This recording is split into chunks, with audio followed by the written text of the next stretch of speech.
Muito bem, irmãos. Como eu disse para vocês, né, a gente vai falar sobre esse altar de pedras, não somente dele, né, mas é um altar que traz em memória a obra de Deus pelo seu povo.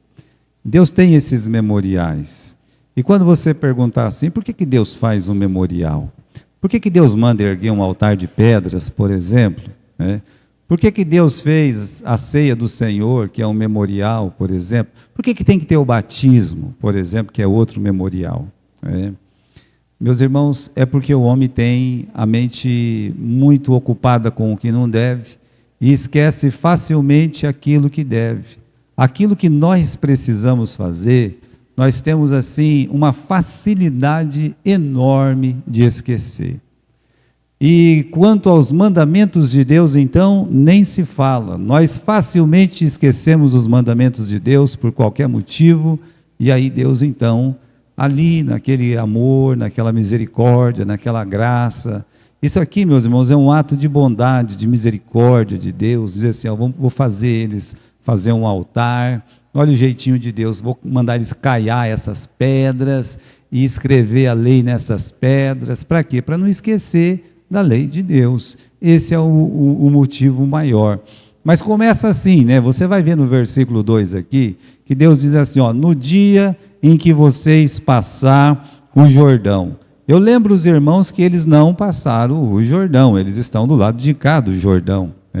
Até eles entraram bem próximo, onde é o país da Jordânia agora, onde ficou meia tribo de Manassés, a de Ruben, a de Gade. Essas tribos não atravessaram, mas Canaã mesmo era depois do Jordão.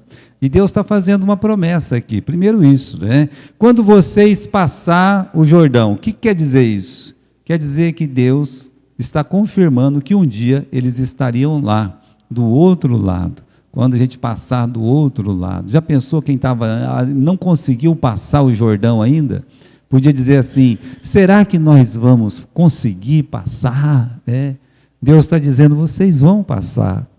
Mesma coisa sobre a nossa salvação. Será que um dia eu vou para o céu? Deus está dizendo, você vai para o céu. Jesus morreu para te salvar, é por isso que você vai para lá. Segundo, meus irmãos, que tem algumas obrigações a cumprir. Olha o versículo 2. Será que no dia que vocês passar o Jordão, a terra que te der o Senhor teu Deus, levantar-te-ás umas pedras grandes e as caiarás com cal. Ou seja, vocês têm obrigações quando vocês chegarem lá. Uma das obrigações era essa obrigação material, que vocês vão pegar essas pedras grandes, vocês vão caiar e vão escrever a lei nelas. Isso é uma das coisas que eles tinham que fazer. Mas também, veja só, que Deus vai falar, olha, metade das tribos aqui, 6 fica no Monte Ebal, metade fica no Monte Gerezim, e nós vamos pronunciar maldições e bênçãos, mostrando que a entrada deles lá, meus irmãos, como promessa de Deus, Deus estava cumprindo a parte deles de colocar eles lá, mas eles também, meus irmãos, tinham que estar fazendo a vontade de Deus, cumprindo a vontade de Deus, como Deus estava ordenando aqui. Então, eles têm obrigações para cumprir. E note o caráter condicional, dessas ordenanças. Quer dizer, vamos fazer um altar de pedra aqui mesmo? Não fazia sentido. Só ia fazer sentido quando eles estivessem do outro lado do rio. Veja que as outras 2 tribos e meia levantaram um altar também. Vocês estão lembrados? Um monumento lá. E aquilo desagradou as demais tribos. Por que desagradou? Porque, meus irmãos, o altar que era para ser erigido com essas grandes pedras era do outro lado do rio. A vontade de Deus é que eles fossem erguidos além do Jordão. Além não, da quem podia ser assim, Porque você está entrando ali, realmente você está entrando na terra prometida. Quando Deus prometeu para eles, quando eles estavam lá no Egito, aquela parte oriental não era a terra da promessa. Foi pego ali como uma herança, tudo mais.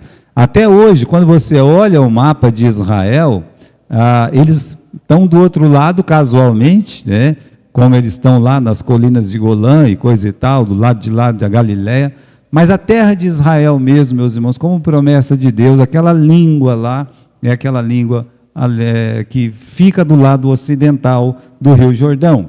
Agora vamos uma outra coisa aqui, né?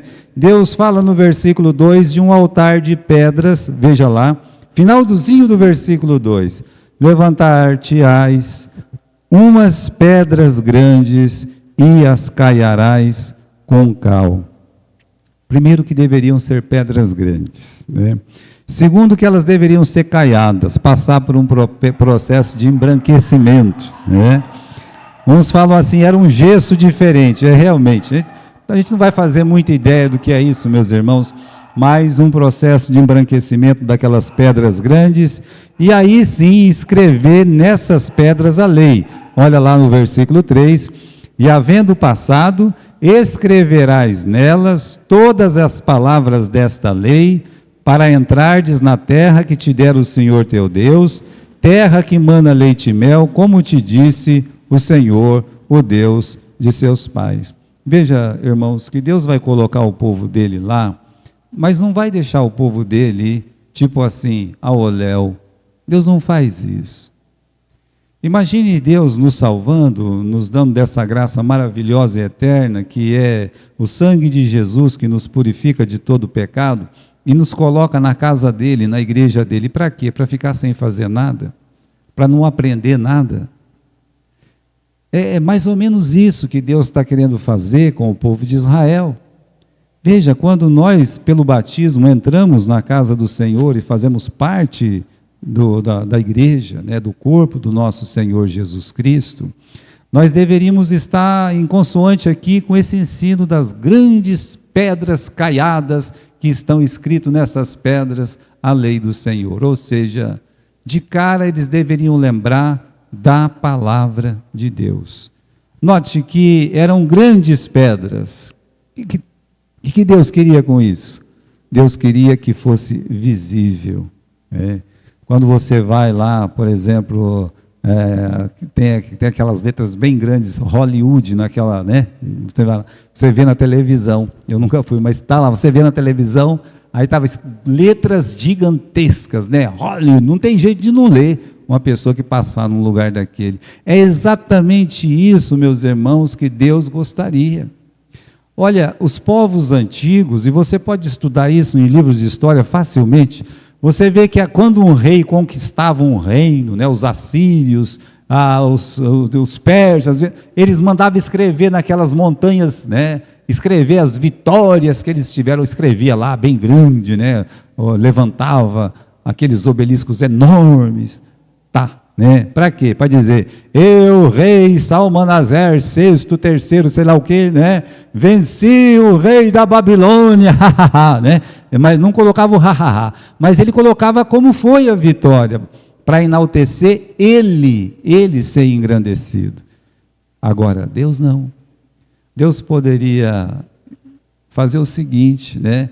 Mandar escrever uma pedra enorme lá no Monte Hebron, ou, meus irmãos, em qualquer outro dos montes, e fazer lá uma raspagem no monte, escreve aí, né, que o Deus de Israel venceu todas essas pessoas aqui. Ele poderia ter feito isso, mas ele não fez. Ele preferiu, meus irmãos, fazer com que eles pegassem pedras grandes, enormes, e nessas pedras pudesse escrever a Bíblia, a palavra de Deus, a lei do Senhor. Não terás outros deuses diante de mim. Talvez em uma outra grande pedra ele escreveria, honra o teu pai e a tua mãe. Olha que lindo, né? Não matarás. Olha, cada grande pedra escreveu uma grande palavra, lei. Mas mais do que isso, meus irmãos, o que mais eles podiam, né? Veja, uma criança olhava ali, o que está escrito ali, pai, se ela não soubesse ler? Oh, meu filho, né? Ali está dizendo, não mentirás. Pronto, a criança ia crescer com aquilo, né? Ou mesmo uma pessoa que tivesse cometido qualquer que seja o pecado, poderia olhar para uma pedra daquela, né? e olhar e dizer assim, sou culpado, Deus mandou eu não fazer isso. Olha, Deus escreveu leis, por quê, meus irmãos? Porque a lei do Senhor é perfeita, ela é santa e ela é boa. Por que vai escrever a lei? Olha, nós temos aqui 2 versículos só, mas são muitos na Bíblia, né? A Bíblia, aquele altar de grandes pedras caiadas, por que caiar? Para ficar mais claro, mais fácil de ler. Por exemplo, você vai ver uma Bíblia como essa, vou mostrar uma coisa para vocês, quando você for comprar uma Bíblia, né? Rapaz que vende Bíblia lá diz que esse pastor Gilberto, né? Vocês estão vendo a diferença de cor do papel? Quando você for comprar uma Bíblia, primeiro veja a tradução, se é boa, uma revista corrigida, uma fiel, né? O segundo passo é você ver se o papel é o mais claro possível, né? Se o papel é claro, olha só, né? De longe você vai ver que é muito mais fácil de ler.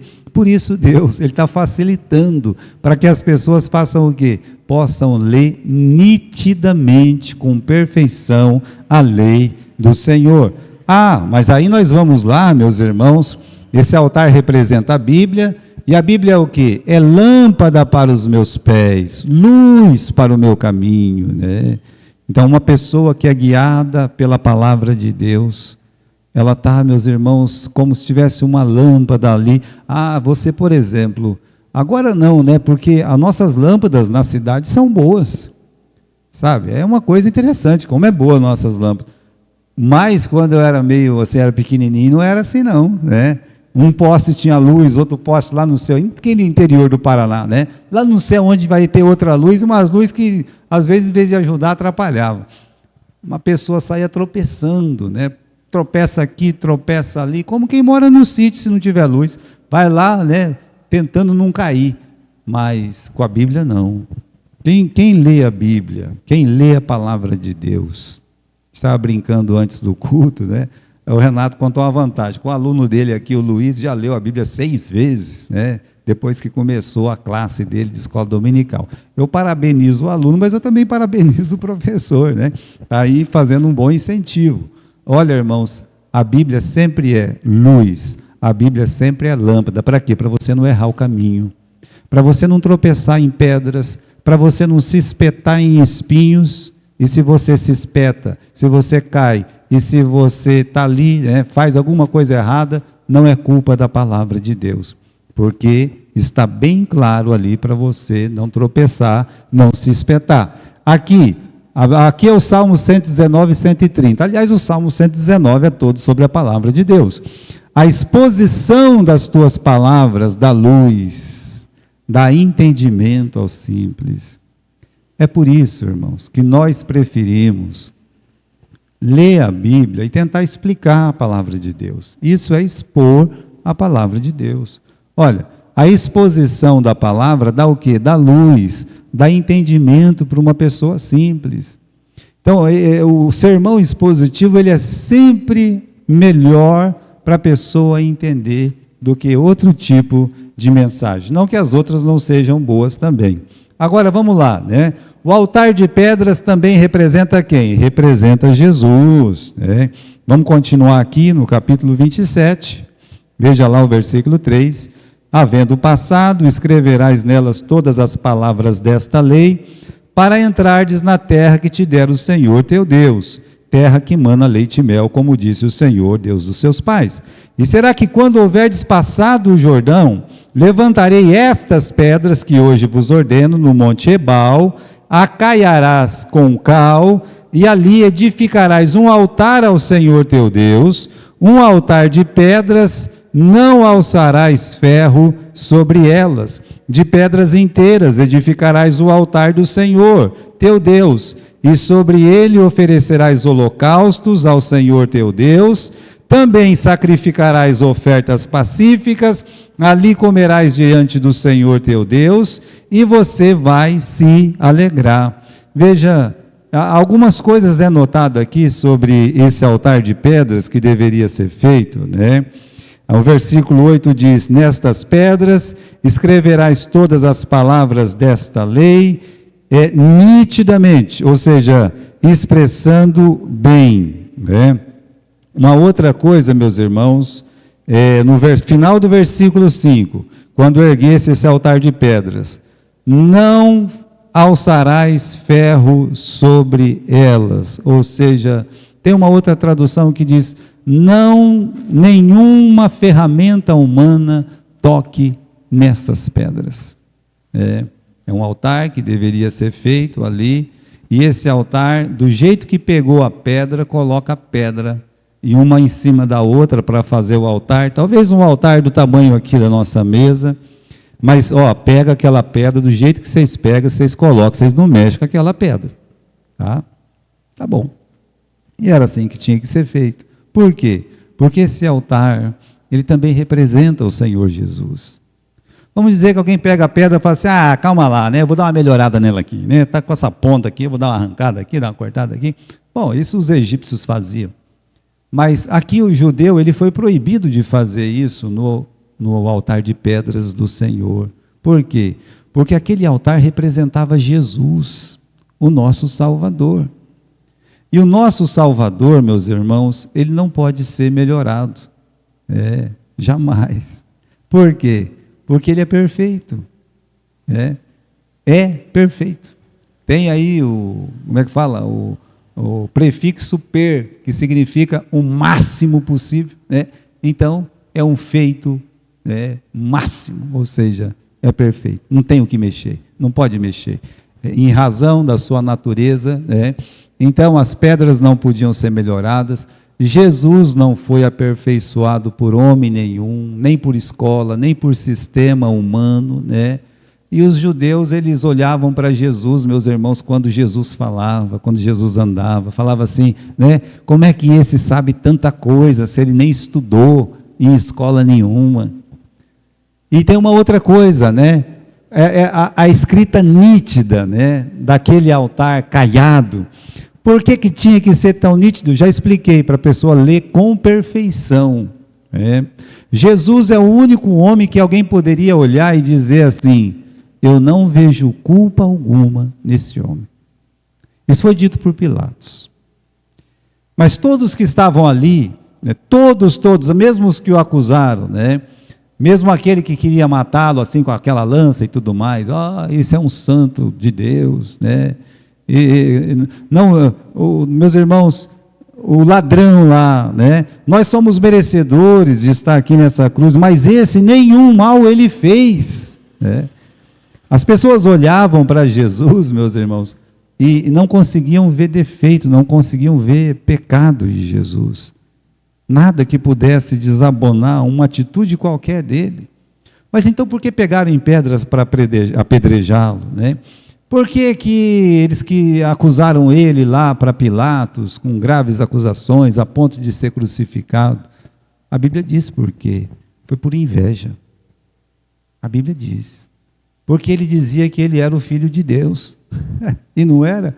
Vai mentir? Se ele fala que ele não é, aí sim ele tinha cometido o quê? Um pecado. O pecado da mentira. Então, meus irmãos, Jesus, esse altar que não pode ser melhorado, que as pessoas olhavam para ele e podia ver as obras perfeitas, não somente das suas mãos, mas o seu coração perfeito, a sua mente perfeita. Não havia nele, nem pecados de obras, nem pecados de espírito, nada disso. Sobre aquelas pedras repousavam a paz e a alegria. Agora, esse ponto é muito importante. Por quê? Está feito ali, vamos fazer o altar, vamos fazer o sacrifício.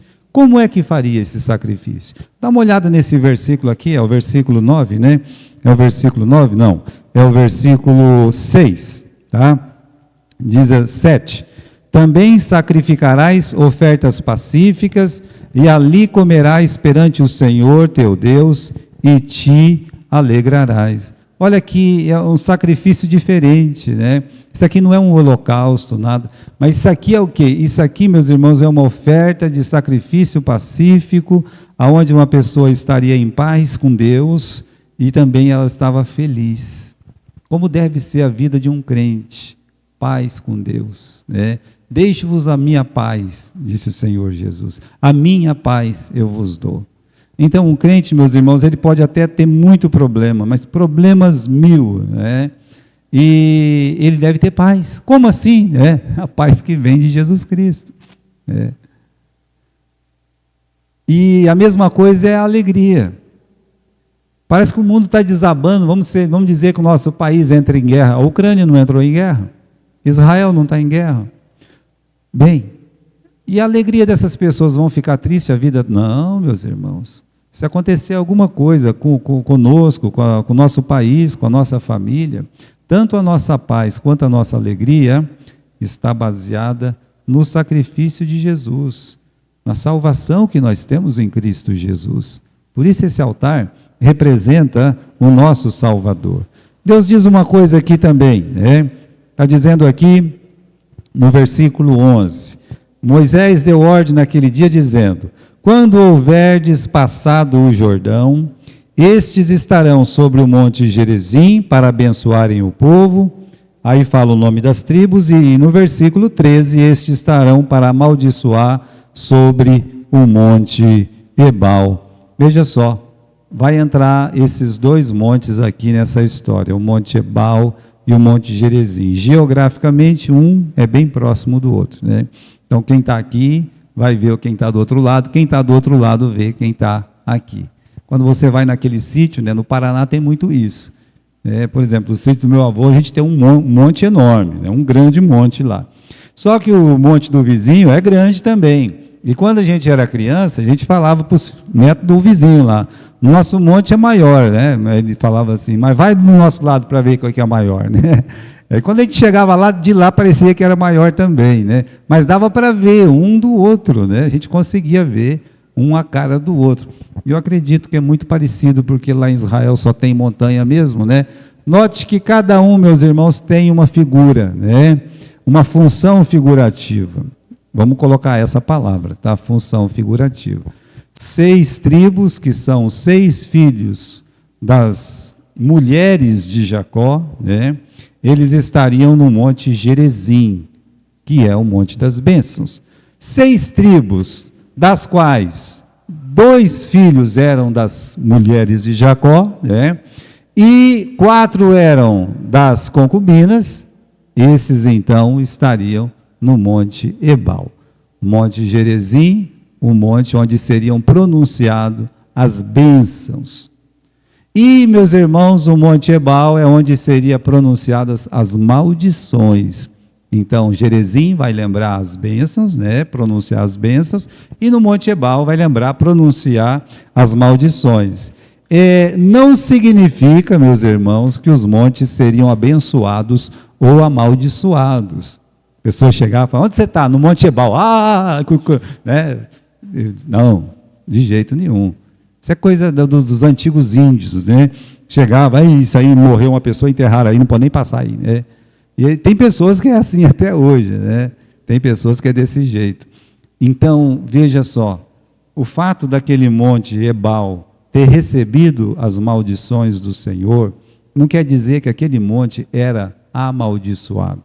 Da mesma forma, o monte Gerizim, que recebeu as bênçãos, meus irmãos, ele não era abençoado por isso. Por quê? Porque quando Deus olha para a terra de Canaã, ele fala bem claro, é a terra que emana leite e mel. Todo aquele lugar seria uma bênção para eles. Então aquelas pessoas que estão no monte Gerizim, é elas que estão sendo abençoadas? Não, meus irmãos, a gente vai ver isso já já. Assim, da mesma forma, quem está lá, meus irmãos, no monte Ebal, não vai ser amaldiçoado. Estão ali para representar. Inclusive, não são eles que falariam as maldições. Se você olhar aqui no capítulo 27, no versículo 14, é dito que os levitas vão protestar. Agora, os levitas não pertenciam nem para uma tribo e nem para outra tribo. Eles não estavam nem no monte Ebal e eles também não estavam no monte Gerizim. Era figurativo. Vamos lembrar disso para não fazer confusão. Por que eu estou falando assim? Porque os homens, meus irmãos, facilmente eles mudam o sentido de tudo. Quando Jesus foi evangelizar a samaritana, tudo que ele queria era ganhar aquela alma. Uma mulher que tinha uma vida completamente torta. Para Deus não importa. Deus, ele foi para salvar aquela alma, e ele salvou aquela alma, e através daquela alma, muitas almas foram salvas. Aí ele vai lá, Jesus conversa com a samaritana, e ela tenta se escapar pela esquerda, tenta se escapar pela direita, até que ela olha e fala assim: olha, vocês judeus dizem que o correto é adorar lá no Monte Sião, né, em Jerusalém. Agora nós adoramos aqui, no Monte Samaria. Na verdade era um Monte Gerizim. E Jesus olhou e disse: olha, vocês nem sabem o que vocês estão fazendo. Os judeus fazem, porque Deus mandou que a adoração fosse lá. Mas aqui não. Ou seja, Jesus, ele realmente cortou. Falou assim: isso aí está errado. Mas por que eles escolheram esse monte? Justamente por causa que aquele monte, figurativamente, as pessoas estavam ali e receberiam as bênçãos no sentido da palavra. Aí eles ligaram uma coisa com a outra. Bom, se esse monte aqui, as pessoas receberam as bênçãos, quer dizer que esse monte é o quê? É abençoado. Não, meus irmãos, de jeito nenhum. Assim como qualquer lugar, meus irmãos, veja, né? Se você passar hoje pelo mesmo lugar que Jesus, que Moisés passou, quando ele esteve na presença de Deus, e ele foi ver aquela sarça ardente, e Deus disse para ele: retira a tua sandália, porque o lugar que você está é o quê? Se você passar lá hoje, você não vai precisar tirar a sua sandália. Por quê? Porque aquele lugar era santo, porque se manifestava naquele momento a presença de Deus. É por isso. Mas hoje a pessoa nem vai saber onde vai estar pisando lá, né? Normal. Mesma coisa em relação à maldição ou bênção do Monte Ebal e Gerizim.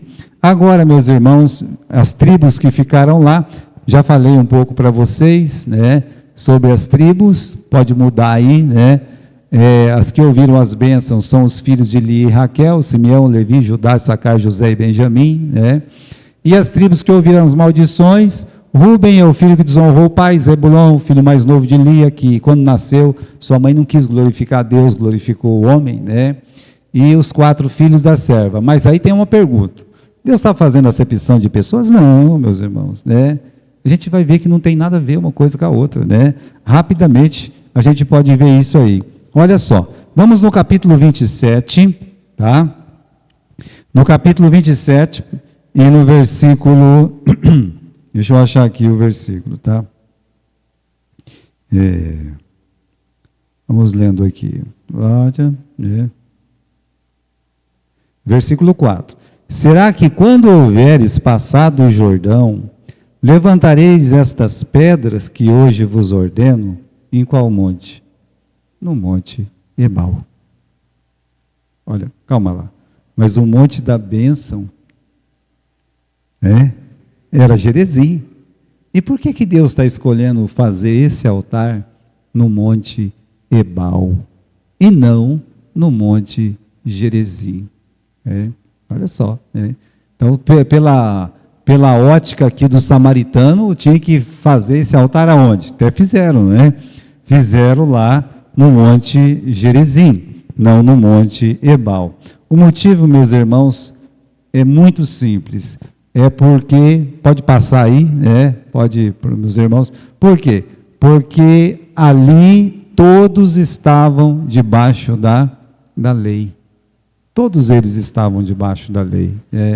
Agora tem esse versículo em Gálatas capítulo 3, versículo 10, que diz assim: todos aqueles que estão debaixo das obras da lei estão debaixo da maldição. Porque está escrito: maldito aquele que não permanecer em todas as coisas que estão escritas no livro da lei para fazê-los.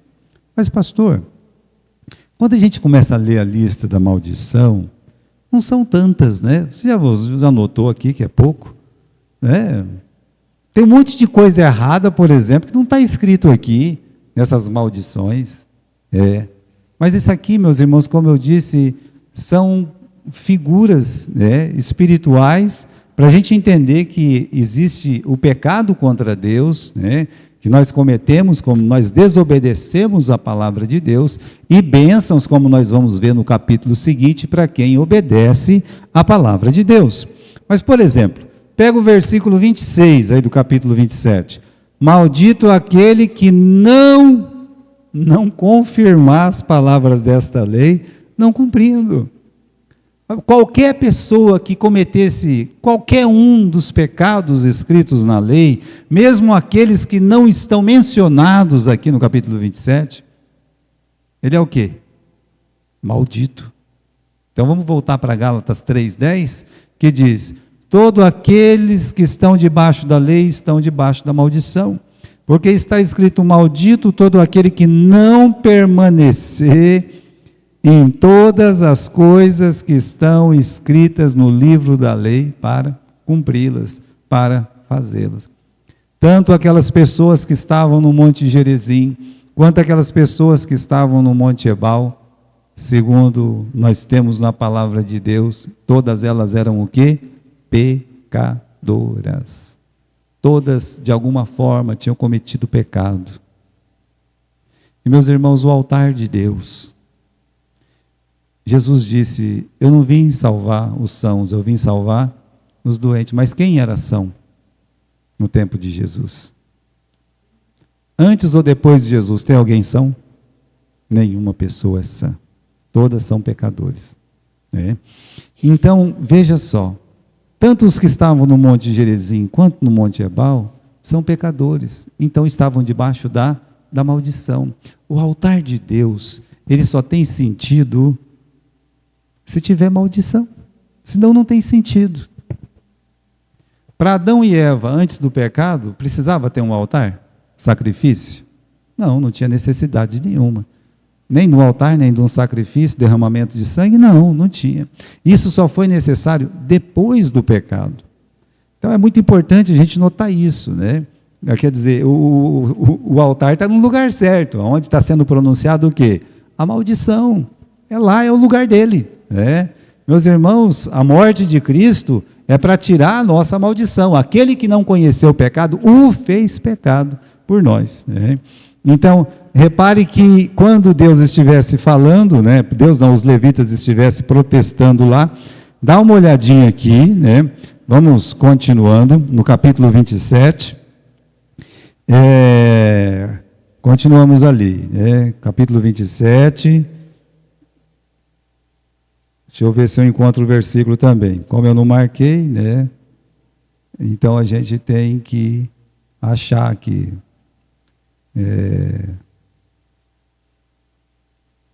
Não lança ferro, de pés intervalar, oferecer no local do Senhor, não estou encontrando.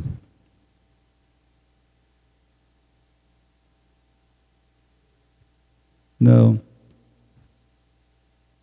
A palavra silêncio aparece, mas eu não estou encontrando aqui, eu não estou encontrando. Que eles deveriam ficar calados quando a pronúncia estivesse sendo feita. Eu não estou conseguindo encontrar aqui. Talvez os irmãos possam me ajudar. Se vocês, versículo 9, falou mais Moisés juntamente com os sacerdotes a todos, dizendo: escuta e ouve, ó Israel, neste dia a ser povo. Não estou encontrando aqui. Oi? É o 9 então. É porque essa tradução está muito diferente, Eu vou pegando a Bíblia dos outros. A Bíblia de promessas está faltando o silêncio aqui, viu? Estou dizendo, quando você for comprar uma Bíblia, tem que comprar boa, Então, vou ler o versículo aqui. Onde está escuta e ouve, diz assim, o quê? Guarde silêncio.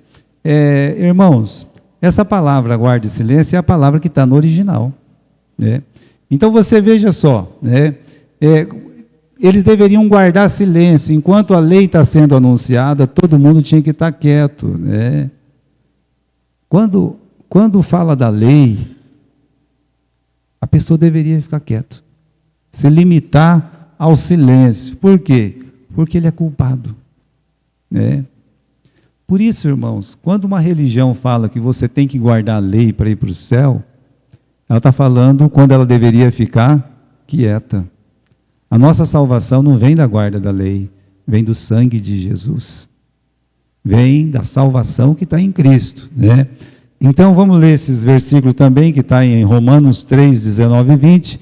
Nós sabemos que tudo que a lei diz, aos que estão debaixo da lei o diz, para que toda a boca seja fechada e todo mundo seja condenável diante de Deus. Olha só, né? Quando se fala da lei, se falar assim, você guardou toda a lei?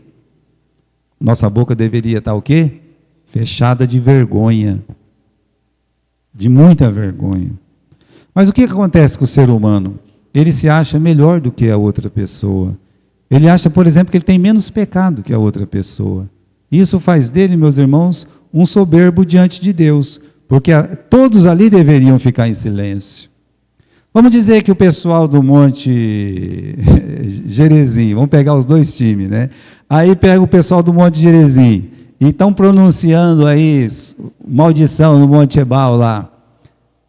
Aí eles falam, amém, amém, é isso mesmo, vocês aí, pecadores do Monte Ebal, né? Não, não é isso que a palavra de Deus diz. A palavra de Deus diz aqui no capítulo 27, lá no finalzinho, por exemplo, do versículo 16, no finalzinho do versículo 17, no finalzinho do versículo 18, o que diz em cada finalzinho dos versículos até o fim?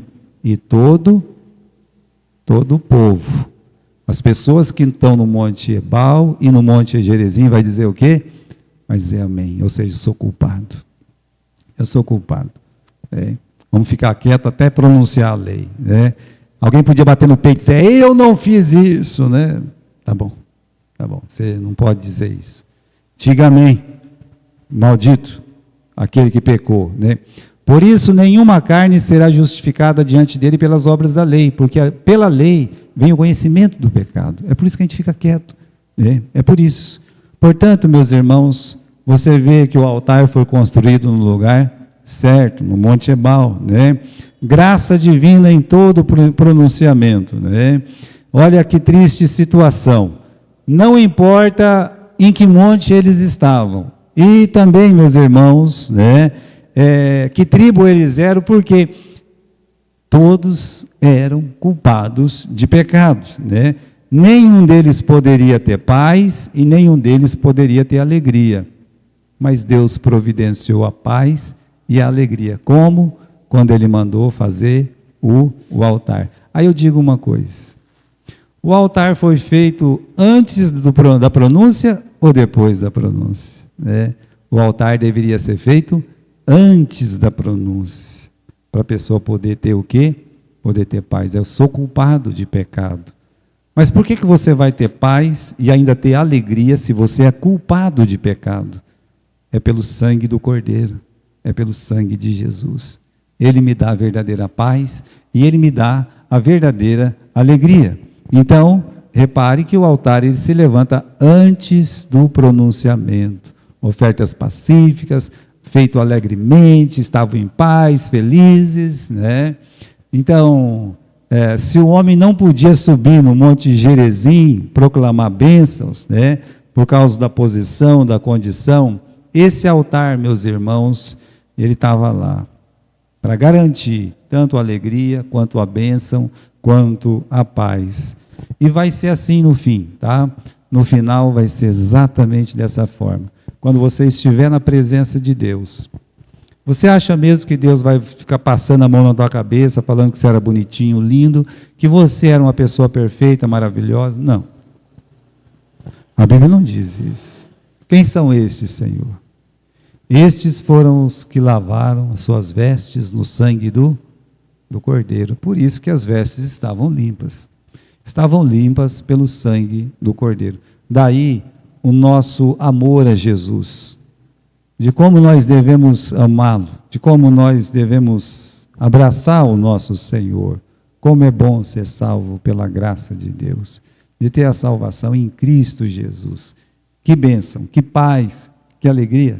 É o que esses altares, eles revelam para nós.